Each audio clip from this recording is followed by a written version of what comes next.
আসসালামু আলাইকুম। বাংলাদেশ ক্রিকেটকে অসংখ্য অভিনন্দন। বিশ্বের মধ্যে এখন বাংলাদেশের নাম ডাক চলছে, সারা বিশ্বের মধ্যে রেকর্ড করছে বাংলাদেশ, এবং যার নেতৃত্বে সেটা হচ্ছে নাজমুল হোসেন শান্ত। আসলে কি নাজমুল হোসেন শান্ত ক্যাপ্টেন হিসাবে দলে রয়েছে কি না, এবং ভবিষ্যতে ইন্ডিয়ার বিপক্ষে যখন বাংলাদেশ টি-20 এবং ওয়ানডে খেলবে সেখানে কি এই রকম ক্যাপ্টেন্সি থাকার কারণেও কি সে দল দলে কি থাকবে কি থাকবে না, সেটা অনেকের প্রশ্ন। আসলে কি ইন্ডিয়ার বিপক্ষে ক্যাপ্টেন্সি হিসাবে নাজমুল হোসেন শান্তকে আছে, নাকি তার বিপক্ষে বা তার পরিবর্তে কাউকে নিয়ে আসা হবে? আসলে সেটাই হচ্ছে আজকে আলোচনার মূল বিষয়। আশা করি পুরো ভিডিওটা সম্পূর্ণ থাকবে। তো যেটা বলছিলাম, নাজমুল হোসেন শান্ত তিনি খুব বেশি দিন হয়নি বাংলাদেশ ক্রিকেটে ক্যাপ্টেন হিসেবে জয়েন করেছে। যদিও সে আগে পরে তার তেমন কোনো অভিজ্ঞতা নেই, সে সাধারণ আন্ডার 19 বা আদার যেগুলোর মধ্যে খেলেছিল সেখানে কিন্তু ক্যাপ্টেন্সি করেছিল, এবং সেখানে জের ক্ষেত্রেই কিন্তু বাংলাদেশ ক্রিকেট বোর্ড তাকে কিন্তু ক্যাপ্টেন্সির 3 ফরম্যাটের দায়িত্ব দিয়েছে। এবং তার ক্যাপ্টেন্সিতে কিন্তু বাংলাদেশ নতুন নতুন কয়েকটা রেকর্ড ভেঙেছে। যেমন বিশ্বকাপের মধ্যে বাংলাদেশ কিন্তু সুপার 8-এ কখনো উঠতে পারেনি, এবং তার নেতৃত্বে বাংলাদেশ ক্রিকেট বোর্ড এবং বাংলাদেশ দল কিন্তু সেই 7টা পেয়েছে বিশ্বকাপে সুপার 8-এ ওঠা। যদিও অনেকে চেয়েছিল সুপার 4-এ ওঠা, কিন্তু যেটা হয়নি, সেটা ভাগ্যে ছিল না হয়তো আমাদের। তারপরে কিন্তু আমরা দেখেছি পাকিস্তানের মাটিতে হচ্ছে আমরা পাকিস্তানকে হোয়াইট ওয়াশ করলাম, বাংলা ওয়াশ করেছি, টানা 2-0-তে আমরা হারিয়েছি। বাংলাদেশ কিন্তু বিশ্ব দরবারে এখন বুক ফুলে সবার সামনে মাথা উঁচু করে কিন্তু দাঁড়াতে পেরেছি। মাঝখানতে কিছুদিন আগে কিন্তু বাংলাদেশ ক্রিকেট বোর্ড বাংলাদেশ একদম সর্বনিম্ন পর্যায়ে চলে গিয়েছিল। সেখানে কিন্তু এমন একটা পরিস্থিতি হয়েছিল, বাংলাদেশের যে নিজস্ব একটা আত্মশক্তি সেটা কিন্তু ছিল না। বাংলাদেশ কিন্তু হেরেছে, বিশ্বকাপের মধ্যে হেরেছে, আদার যে খেলাগুলোর মধ্যে সব জায়গায় কিন্তু তার যে একটা কনফিডেন্স, সেই কনফিডেন্সটা হারিয়ে ফেলেছিল। কিন্তু সেখানে কিন্তু বাংলাদেশ ক্রিকেট এখন একটা কনফিডেন্স পেয়েছে যে আমরাও পারি, আমরাও পারবো। আমরা যদি দেখি মেহেদী মিরাজ কিংবা লিটন দাসের যে একটা কনফিডেন্স এসেছে, মেহেদী মিরাজ সে আগে থেকেই কিন্তু একটা কনফিডেন্সেবল ডিপেন্ডেবল একজন প্লেয়ার, কিন্তু লিটন দাসের পরিস্থিতিটা এমন হয়েছিল, সাদা বলে লাল বলে সব জায়গায় কিন্তু সে একদম সাদা হয়ে গেছিল, তার কিন্তু কোনো ভালো পারফরমেন্স ছিল না। এখন কিন্তু বাংলাদেশ যে দল, সেটা কিন্তু অন্তত একবার ভেবে বলতে হবে বাংলাদেশ দলটা আসলে কতটুকু শক্তিশালী। আমরা আশা করছি বাংলাদেশ ক্রিকেট খুব ভালোই এগিয়ে যাবে। এখন প্রশ্ন, যে সামনে আমাদের ইন্ডিয়ার সাথে টি-20 আছে এবং ওয়ানডে আছে, সেখানে নাজমুল হোসেন শান্ত তার নেতৃত্বে আসলে কি থাকবে কিনা, আসলে কি তার পরিবর্তে কি আরো কেউ আসবে কিনা?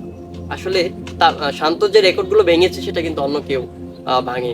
সে যদিও তার সাদা ব্যাটে সে তেমন কিছু করতে পারেনি, কিন্তু বল হাতে কিন্তু সে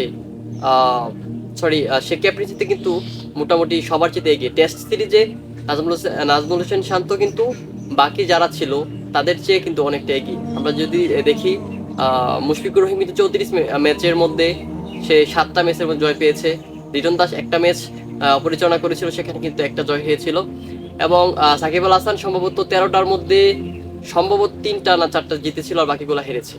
তো আমরা দেখেছি ক্যাপ্টেন হিসাবে নাজমুল হোসেন শান্ত প্রথম 6টা ম্যাচের মধ্যে 3টা ম্যাচের মধ্যে তিনি বিজয় অর্জন করেছে, এবং বাংলাদেশকে জিতে ক্যাপ্টেন্সির মাধ্যমে। যদিও তার অবদান শুধু ক্যাপ্টেন্সির মধ্যেই, কিন্তু তার বাইরে কিছু নেই, কারণ সে ব্যাটে একদম দুর্বল, কারণ ব্যাটে বলে সে তেমন একটা ম্যাচ করতে পারছে না। এখন কিন্তু ক্রিকেট যে অপারেশন, তারা ইন্ডিয়ার বিপক্ষে আসলে কি ভাবছে?